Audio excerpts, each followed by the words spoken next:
이제 요번에 문제가 됐던 요런 경우가 왜 생겼느냐, 그거를 보면은, 우리가 이제 브라키오플라스티라는 용어를 써요. 그래서 이제 이런 날갯살, 여자들이 살이 찌면 이렇게 날갯살이 생기거든요. 그래서 이렇게 날갯살이 생기면 다들 이거 막 지방이 덜렁거려요. 뭐 이렇게 흔들면은 여기가 덜렁덜렁거려요. 막 이런 생각이 든단 말이에요. 그러면 이런 경우에 대부분 다 지방 흡입을 생각한단 말이에요. 근데 이게 지방 흡입을 하면 안 되는 경우가 있어요. 아주 쉽게 얘기하면요. 이렇게 팔 들고요. 이렇게 흔들어 보세요. 그래서 얘가 덜렁덜렁덜렁덜렁 거리면은요. 그건 지방 흡입하면 안 돼요. 그러니까 이렇게 해서 저는 환자 오면은 이렇게 해요. 이렇게 해놓고서 여기를 이렇게 툭 치고서 툭 떨궈요. 이렇게 여러분 해보세요. 지금 방송 보시는 분들도 한번 해보세요. 이렇게 해놓고서요. 여기를 이렇게 앞으로 당겨요. 그 다음에 이렇게 툭 놔요. 그랬을 때 이게 덜렁덜렁덜렁 흔들리잖아요. 그럼 하면 안 돼요. 그거는 살이 무조건 늘어져요. 그래서 아마도 모르겠지만 이 선생님도 그런 좀 덜렁덜렁덜렁 거리는 살이 있지 않았을까라는 일단 첫 번째 추측.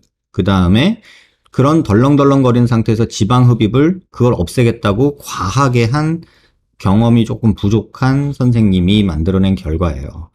그러면 이렇게 덜렁덜렁거리는 사람들은 어떻게 해야 되냐? 그러면 이렇게 잘라내는 작업을 해요. 이걸 브라키오플라스티라고 해요. 그래서 이거 지방흡입한다고 이런 거를 지방흡입한다고 생각하면 안 된다고요. 이걸 다 이렇게 쭉 잘라가지고 잘라내야 돼요. 아, 윤홍님이 이거 지금 덜렁거리는 거 이해를 못 하셨는데 제 걸로 보여드릴게요. 자, 이렇게 하고요. 이렇게 당겨요. 그 다음에 놓으세요.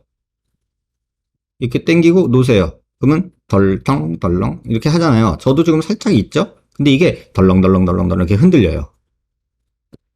그러면은 그런 사람들은 지방흡입하면 안 된다는 거예요. 생각해 보세요. 이런 사람들이 있는데 지금 제가 말한 거를 한번 했다고 생각해 보세요. 그러면 출렁출렁출렁출렁출렁 이렇게 매달린 채로 덜렁덜렁덜렁 거리겠죠? 닭벼슬 마냥 칠면조 이렇게 목처럼 덜렁덜렁 거리겠죠? 이런 상태에서는 지방흡입을 하면 안 돼요. 물론 이건 굉장히 과한 경우지만. 그래서 그거를 만약에 이런 경우라면 이렇게 잘라내는 수술을 해야 돼요. 그럼 이 수술이 그러면 동양인한테 적합하냐? 이건 서양인이잖아요. 딱 봐도 이렇게 죽은 게 팔에 자글자글자글 있는 게 서양 사람이잖아요. 그러면 요 정도 흉터가 남아요. 이렇게 백인 같은 경우에는 이렇게 흉터가 빨래하게 남고 시간 지나면 이게 허옇게 또 바뀌어요.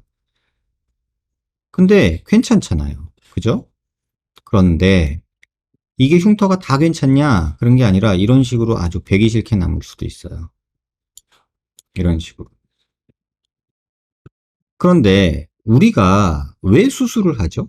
한번 생각해 보자고요. 이 팔이 만약에 저렇게 덜렁거린다. 이런 식으로 덜렁거린다. 그런데 이 수술을 하고 싶다. 이유는 두 가지 정도로 아마 정리가 될 것 같아요. 하나는 반팔 입고 싶어서. 나시나 여자분들 수영복이나 반팔이나 나시나 이런 거 입고 싶어서. 또 하나는 저게 이렇게 팔을 오므리고 있으면 여기서 이제 짓물러요. 그러니까 땀띠 같은 게 나거든요. 그게 싫어서일 수 있어요. 근데 대부분은 이제 민소매 옷이나 나시나 수영복 같은 거 입었을 때 조금 좋으려고 하는 수술이죠. 근데 동양 사람들은 이런 흉터가 생기기가 십상해요. 사람 몸에서 가장 흉터가 많이 남는 곳을 꼽아라 그러면은 성형외과 의사들은 다 아는데 사지, 팔다리, 그 다음에 몸통이에요.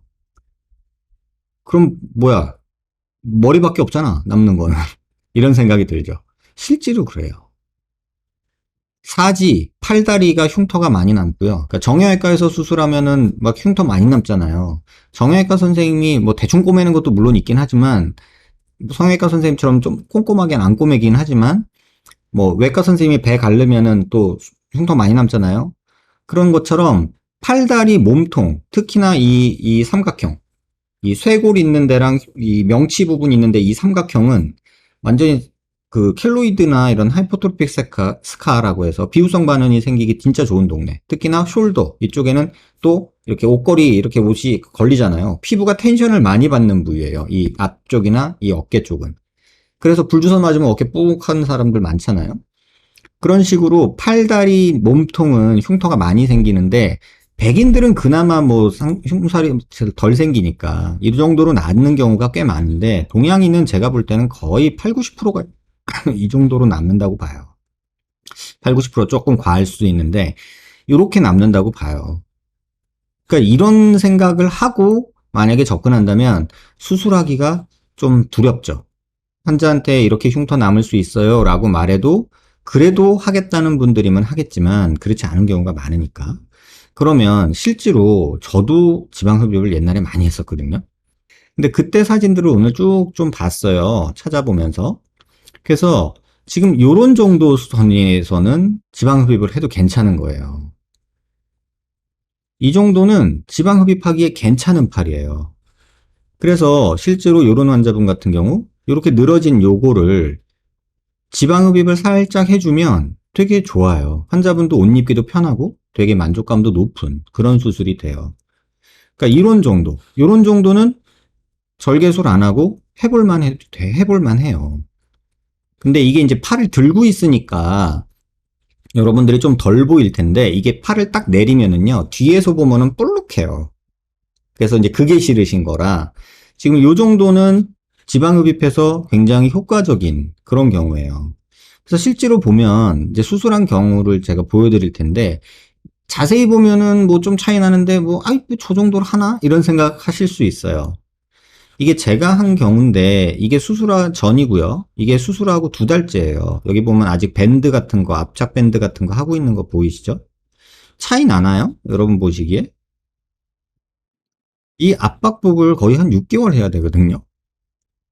근데 이걸 차이가 난다고 말할 수도 있고, 이거 조금 하려고 뭐 하려고 해? 라고 얘기할 수도 있는데, 지금 이 환자분의 메인은 이거였어요. 이 부분이 볼록한 게 싫다. 잘 보시면 여기가 조금 매끈해진 게 보이실 거예요. 물론 지금 팔을 조금 더 들고 있고, 이건 또 팔을 또 한 바퀴 돌려서 있어서 조금 차이가 잘 안 보이시겠지만, 요런 차이는 있어요. 근데 어쨌든 간에 이분 되게 만족하셨던 분이에요. 요런 데가 없어져서.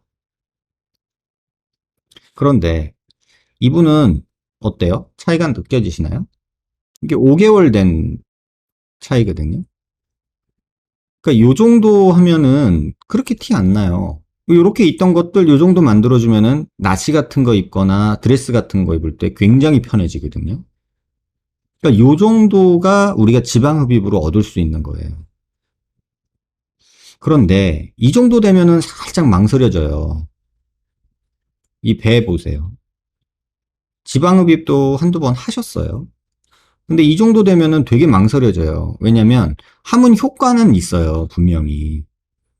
그런데 살이 짱짱해요, 이분은.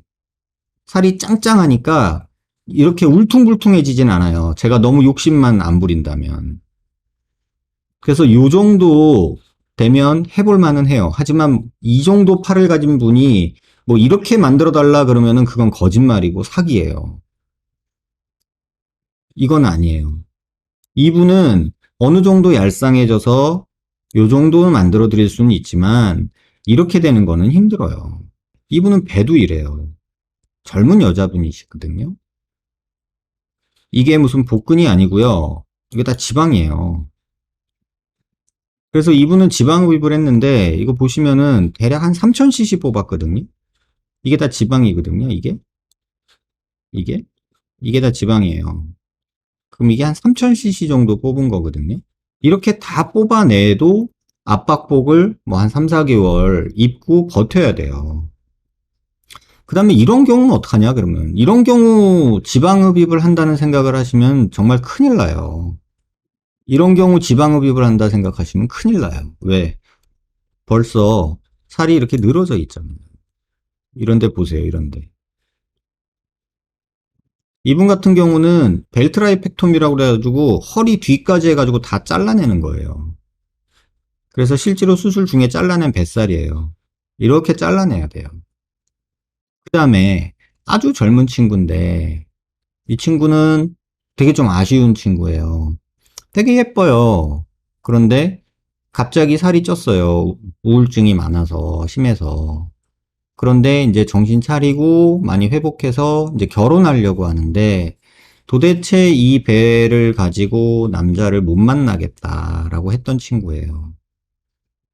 되게 안타까워서 그냥 이 친구는 제가 그때 그냥 비용 안 받고 수술해 준 경우예요. 자, 배도 늘어져서 배도 잘랐고요. 그 다음에 여기도 늘어지잖아요. 여기 이렇게 막 늘어지잖아요. 여기도 다 잘라내서 쭉 당겨 놓은 거예요. 그러니까 이렇게 수술을 해요. 자, 여기서 여러분들이 느끼셔야 될 게 있어요. 지금은 아기 낳고 진짜 잘 살고 있거든요. 가끔 연락하는데 지금 되게 예쁘게 잘 살고 있어요. 근데 여러분이 아셔야 되는 게, 제가 이 사진을 왜 보여드리냐면 다 똑같아요. 여러분이 느끼시는 거. 뭐냐면 이렇게 배 나오면 지방흡입을 먼저 생각하시잖아요. 중요한 건 이 흉터를 감내하고라도 내가 이거를 없애겠다라고 이제 생각을 하면, 제가 이제 대학에 있을 때부터 되게 많이 했던 수술이 이제 앱도미노플라스티라고 해서 요 수술이거든요. 근데 이제 최근에 너무 힘들어서 안 하는데, 이 수술을 되게 많이 했는데 이 수술을 하면은 뱃살을 엄청 잘라내고 배 지방흡입 다 하고 복벽도 다 묶어주고 이런 작업을 해요. 근데 이런 상태에서 지방흡입만 하면은 아주 괴로워져요. 그래서 이런 흉터를 감안하고라도 잘라내야 되는 경우, 왜? 옷을 입기가 편하니까. 그런 경우가 있다는 거예요. 자, 그러면 제가 아까 말씀드렸다시피 이런 팔을 갖고 있거나 이런 뱃살을 갖고 있거나 이런 얼굴살을 갖고 있으면 여러분 지방흡입을 생각하시면 안 된다는 뜻이에요. 왜? 대부분 살이 늘어져 있는 경우들이 많기 때문에. 그냥 간단하게 지방흡입만 생각하지는 마시란 얘기예요. 그러면 우리가 지방흡입을 계획하고 있는 사람들은 뭘 생각해야 되냐? 피부의 탄력, 아까 말하면 제가 이렇게 툭 쳐보라고 그랬죠. 이렇게 툭, 이런 것처럼 볼살도 이렇게 툭 쳐보세요. 이렇게 이런 거 해보면 느낌이 오거든요. 두께도 물론 봐야겠지만 이렇게 흔들어 보면 탄력이 있는지 없는지도 보여요. 그런 사람들이 살짝살짝 조금씩 빼는 게 답이에요. 그래서 저는 지방 흡입에 대해서 여러분한테 어떻게 말을 하냐면, 어떤 환자분이 오시면 지방흡입은 본인이 체중 감량을 하고 운동을 해서 뺀 다음에 그 다음에 남아있는 꼴배기 싫은 애들을 제거, 수술적인 도움으로 지방흡입을 해서 하는 거는 찬성이고 필요해요. 하지만 이런 경우에 이거 제가 3000cc, 4000cc 빼주면 뭐 하냐고요. 제가 진짜 이거 뺀다고 두세 시간 고생해서 빼거든요. 땀 뻘뻘 흘리고. 근데 이렇게 빼면 뭐 하냐고요. 본인 생활 습관이 안 바뀌면요, 6개월, 1년 지나서 오면 다시 와요.